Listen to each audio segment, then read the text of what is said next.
Okay, I'm going to continue on my videos on Hegel's Phenomenology of Spirit. Um, this is about sections 7, 8, and 9 of the Preface. Um, so, I've basically been doing videos where I do 3 sections each. I have a video 1 through 3, video 1 on 4 through 6, and this is a video on 7 through 9. So,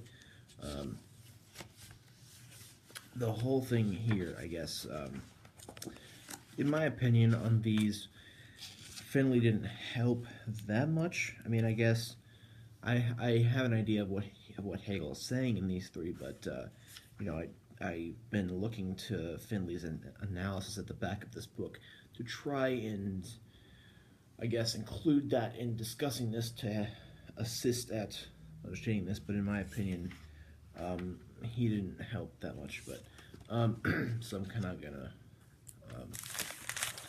stick with well, a little bit of what he said, but we'll see what I have. So, section 7 is, I guess, talking about what was said in section 6 about how the real shape of truth, you know, how truth relates to the absolute is kind of what was going on in section 6, and how you don't comprehend truth, that truth, you know, truth that is the absolute. You don't comprehend or understand truth. You intuit it and you have a notion of it, a feeling also.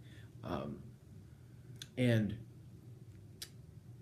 he discusses, and he kind of refers to some philosophers, which Finley said he's talking about basically Jacobi, Novalis, and Schlegel, who kind of had a different idea of truth. That different idea of truth being that truth is not conceptual, it's not notional, it's not a feeling or something that you intuit, but it's more of a comprehension kind of thing.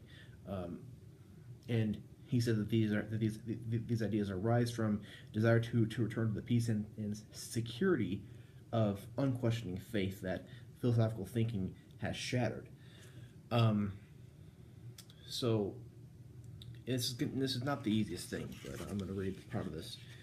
Turning away from the empty husk and confessing that it lies in wickedness, it reviles itself for so doing, and now demands from philosophy not so much knowledge of what it is, as the recovery through its agency has lost sense of solid and substantial being. Philosophy is to meet this need, not by opening up the fast-locked nature of substance, and raising this to self-consciousness, not by bringing consciousness out of its chaos, back to an order based on thought, nor to the simplicity of the notion, but rather by running together what thought has put asunder, by suppressing the differentiations of the notion and restoring the feeling of the essential being, in short, by providing edification rather than insight. I guess the whole thing here is that he's kind of thinking about the absolute and truth itself as being looked at in more of a reason kind of way, and not, you know, not a empirically, observationally grounded way, because an empirically grounded thing is not by reason, at least the way reason is looked at by Hegel. Reason by Hegel is not a thing that is related to understanding. Relation is more related to intuition and the notion and the concept and the feeling, I guess, if you will. So he's kind of saying that, I guess, in these 3, at least, he's saying, or at least a lot of what's going on in these three sections, is that you don't comprehend or understand truth. You do it by way of reason, and you don't want edification. And edification is kind of something that is, well, edification can be looked at in many different ways. But I guess what I think he's kind of meaning here by edifying or edification is by improving the way we see it, or putting it on solid empirical grounds, I guess that's kind of the way I'm saying it, but he's kind of not thinking that we should understand. He's not thinking that we should, I guess, grasp the absolute and the truth that is the absolute by any kind of empirical or observational thing. It's a thing that in a way transcends what is empirical and cannot be grasped entirely by what is empirical. You have to do it through intuiting and having a notion. So that's 7 is mostly that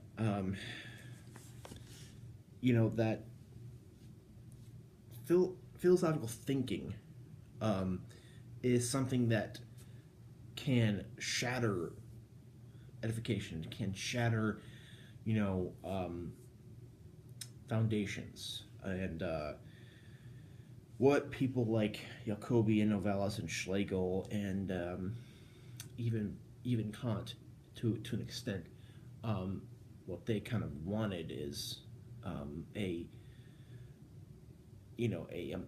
empirical ground or an empirical edification with which we can put all our faith in, while Hegel's kind of ontologically committing to this absolute, and what this absolute is not grasping any kind of truth, empirically, or understanding it or comprehending it. There's, you're gonna feel it, have a notion of it, intuit it, which is not going to give you a clear conception. Okay, section 8 is about man's preoccupation with the sensuous, or again, that's what the empirical is, or the attention to the empirical, or what is here, rather than towards the divine or what is heavenward. He says, in keeping with this demand is the strenuous, almost overzealous and frenzied effort to tear men away from their preoccupation with the sensuous, from their ordinary private affairs, and to direct their gaze to the stars, as if they had forgotten all about the divine and were ready like worms to content themselves with dirt and water. Now we seem to need just the opposite. Sense is so fast rooted in earthly things that it requires just as much force to raise it. The spirit shows itself as so impoverished that, like a wanderer in the desert craving for a mere mouthful of water, it seems to crave for its refreshment only the bare feeling of the divine in general. By the little which now satisfies the spirit, we can measure the extent of its loss. It's just kind of discussing